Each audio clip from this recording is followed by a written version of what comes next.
चलो तो भैया जो प्रोडक्शन लेवल्स हैं इकोनॉमी में वो बढ़ने चाहिए और उन प्रोडक्शन लेवल्स के जो बढ़ने आउटकम वो तो बहुत प्रॉपर चाहिए। होने चाहिए। तो एम्प्लॉयमेंट वगैरह बढ़ना चाहिए, हायर ग्रोथ के साथ साथ हायर इकोनॉमिक एक्टिविटीज के साथ साथ डेवलपमेंट पे भी उतना ही आपको फोकस करना बैरल है। उसके लिए सरकार को सूटेबल प्रकार की इकोनॉमिक पॉलिसी बनानी पड़ेगी ताकि M24 इकोनॉमिक क्या क्या एक्टिविटी ले हायर लेवल की सकते रहे, हैं। लोगों का ध्यान भी हायर लेवल पे रखा जाए। तो ये सब चीजें यहाँ पे बताई जा रही हैं। अब इस बैरल पूरे के मिल पूरे रहा प्रोसेस है में और इकोनॉमी क्या में कुछ ऑप्शन। आप कह सकते हैं इवेंट्स देखे जाते हैं या कुछ एक्टिविटीज देखी जाती है जिसको आप बूम कहते हो या डिप्रेशन कहते हो।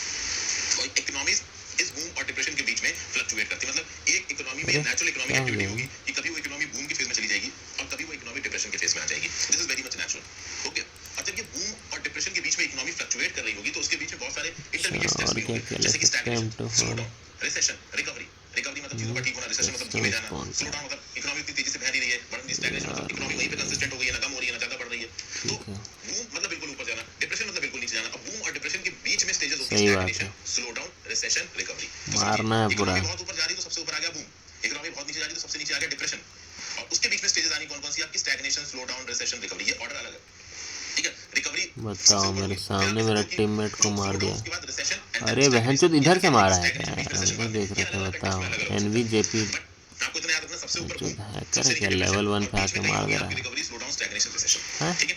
तो बिजनेस साइकिल या ट्रेड साइकिल में आपको बूम और डिप्रेशन के साथ-साथ stagnation, slow down, recession, recovery देखने को अरे मिल सकती बहन है। चोद मरा कैसे नहीं। ओके, यहाँ पे मेन इंटरमीडिएट स्टेजेस कौन सी बताई जा रही साले है? मैं मेन मुंह इंटरमीडिएट पे स्टेजेस मारे बताई जा थे रही है यार। रिसेशन और रिकवरी।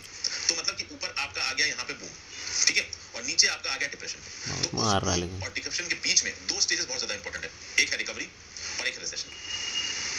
रिसेशन आपको पता है, ठीक है ना, रिसेशन मतलब इकोनॉमी नीचे जा रही है, इकोनॉमी में ग्रोथ उतनी नहीं हो रही है। रिसेशन एक लिमिट से ज्यादा बढ़ गया तो हम डिप्रेशन में एंट्री मार देंगे।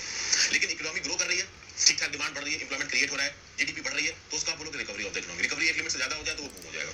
तो सबसे ऊपर बूम, सबसे नीचे डिप्रेशन, डिप्रेशन से एक स्टेप पहले आता है रिसेशन, रिसेशन एक हद से ज्यादा होगा तो डिप्रेशन में पहुंच जाएगा। सिमिलरली बूम कुछ ज्यादा ही इकोनॉमिक डिमांड हो गई, कुछ ज्यादा ही प्रोडक्शन कैपेसिटी, मतलब प्रोडक्शन, अब देखिए बूम वैसे हमेशा अच्छा नहीं माना जाता। बूम मतलब इकोनॉमी बहुत तेजी से बढ़ रही है, डिमांड बहुत तेजी से बढ़ रही है, इन्फ्लेशन बहुत तेजी से बढ़ रहा है। तो जब बूम होता है तो बूम से पहले रिकवरी होती है, इकोनॉमिक रिकवरी होगी, ज्यादा होगी तो बूम हो जाएगा। तो इस बूम और डिप्रेशन के बीच में जो सबसे दो इंपॉर्टेंट स्टेजेस बताई गई हैं वो रिसेशन और रिकवरी। इन दो स्टेजेस के अलावा कुछ और इंटरमीडिएट स्टेजेस होती हैं जैसे कि स्टैग्नेशन और स्लो डाउन।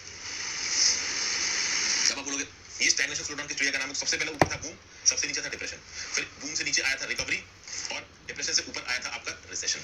तो उस रिकवरी और रिसेशन के बीच में ये दो स्टेजेस बताई जा रही हैं, इनको बोला जा रहा है स्टैग्नेशन और स्लो डाउन। एक तरफ तो बेसिकली हिंसा एक तरफ यहाँ पे ज्ञान। टेक्निकली